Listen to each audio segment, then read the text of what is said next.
में आपका जलसा निकल रहा। सारा काम पहले होगा, निकाह सबसे बाद में करेंगे। हाथ उठाइए इंशाअल्लाह।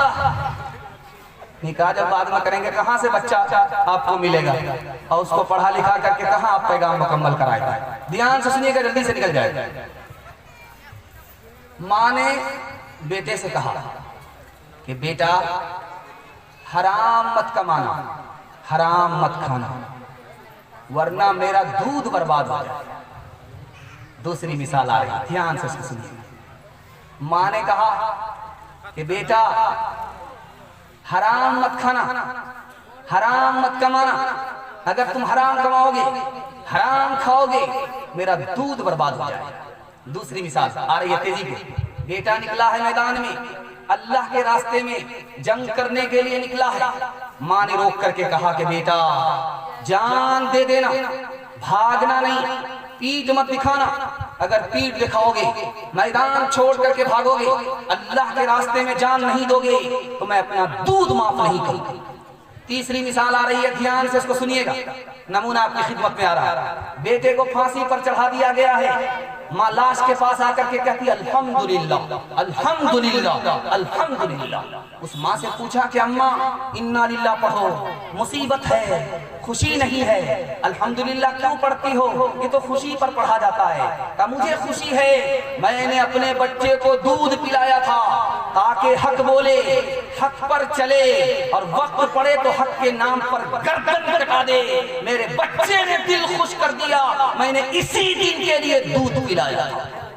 चौथा नमूना आपकी खिदमत में तेजी के साथ निकल जाएगा। बेटा मैदान में है, खबर आई कि तुम्हारा बेटा हार गया। बेटा मैदान में खबर आई, तुम्हारा बेटा भाग गया। बेटा मैदान में खबर आई, मैदान छोड़ करके तुम्हारा बेटा भाग गया। माँ कहती है मेरा बेटा भाग ही नहीं सकता, मेरा बेटा मैदान हार ही नहीं सकता, मेरा बेटा शिकस्त खा ही नहीं सकता। तो बेटे के बाप ने कहा कि तू कैसी माँ है? खबर आई है, खबर झूठी है। बाद में खबर आई कि पहली खबर गलत थी, दूसरी खबर सही है। तुम्हारा बेटा मैदान मार करके आ रहा है, हार करके नहीं, जीत करके आ रहा है। तो अब बाप ने बेटे की माँ से पूछा कि तुमने इतना यकीन से कैसे कह दिया था कि मेरा बेटा जीत करके आ रहा है? तो उस माँ का जवाब सुनिए, मैंने बचपन में उसको दूध दिया, इससे पहले वजू किया, पहले वजू किया, उसके बाद बेटे को दूध दिया।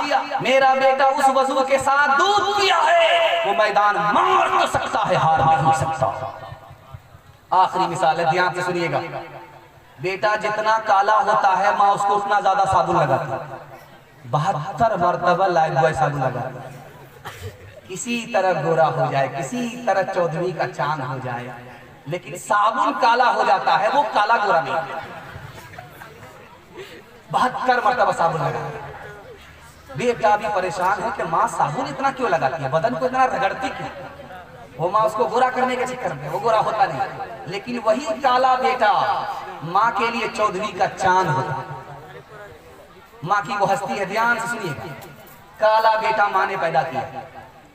बेटे को कोई भी मोहब्बत करने के लिए तैयार है। इतना बदसूरत बेटा है, इतना काला है कि कोई उधर ध्यान देने के लिए तैयार है। माँ ने हाथ पकड़ करके कहा कि बेटा मेरी बात को कान खोल करके सुनो, दिल के कान से सुनो। ये तुम पर ध्यान नहीं देते हैं, तुमसे मोहब्बत नहीं करते, इसलिए कि तुम बदसूरत पैदा हुए हो, काले कलोटे हो, बदसूरत हो। बेटा एक नसीहत मेरी कबूल कर लो, लोग तुम्हें तरहती पर बिठाएंगे, सर पे बिठाएंगे, तुम्हारा जूता उठाएंगे। अब बेटे ने कहा अम्मा जल्दी बता दो, मैं तो बदसूरत हूँ, कोई भी मुझे जगह नहीं देगा, इज्जत नहीं देगा, आप बता दो। कहा बेटा इल्म हासिल करो, जब तुम्हारे पास इल्म आ जाएगा, ये तुमको तरहती पर बिठाएंगे, सर पर बिठाएंगे, तुम्हारा जूता उठाएंगे। बच्चे ने अपनी माँ की नसीहत को दिल से कबूल किया। रात दिन एक करके ऐसी ऐसी मेहनत की कि अल्लाह उस पर मेहरबान हुआ।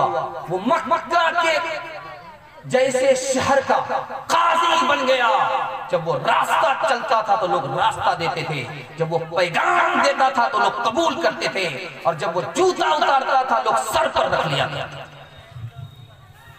मेरे बच्चे तेरे अंजाम से जी डरता है, तेरी ही दुश्मना साबित हो जवानी तेरी, कांप जा जाती है जिसे सोच के ममता मेरी, किसी बुरे अंजाम को पहुँचे न कहानी तेरी। तेरे बचपन को जवानी की दुआ देती हो, और दुआ दे के परेशान सी हो जाती हो, और दुआ दे के परेशान सी हो जाती हो। मेरे मासूम फरिश्ते तू अभी क्या जाने, तुझको किस किस के गुनाहों की सजा मिलनी है। दीन और धर्म के मारे हुए इंसान की जो नजर मिलनी है वो तुझको खफा मिलनी है। तेरे बचपन को जवानी की दुआ देती हो, और दुआ दे के परेशान सी हो